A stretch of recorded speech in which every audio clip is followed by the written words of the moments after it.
Arestado ang isang tattoo artist sa Valenzuela dahil sa panggagahasa umano sa customer niyang minor de edad. Ang kanyang panig sa balitang hatid ni James Agustin.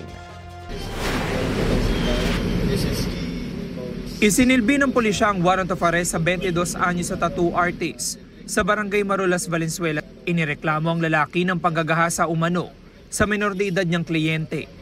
Nauna rito ayon sa pulisya, nagtago ang lalaki at nagpalipat-lipat ng lugar sa Quezon City at Valenzuela.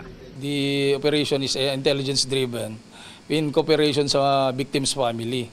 So nagkaroon kami ng operation at dala-dala itong warrant of arrest.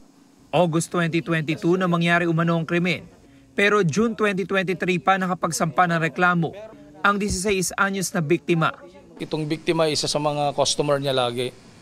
So after that siguro nagkaroon ng hindi inaasahang kon at parang yun nga na-rape at sabi parang gang rape pa. So nagpustro na isampa yung kaso at itong accused naman ay siguro hindi niya inaasahan at nabuntis pa itong natin biktima. Ikatlo sa most wanted persons list ng pulisyang naarestong tattoo artist.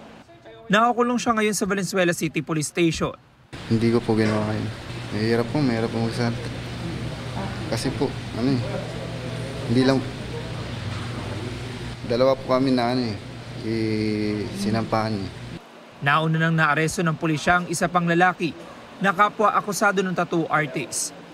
James Agustin, nagbabalita para sa GMA Integrated News.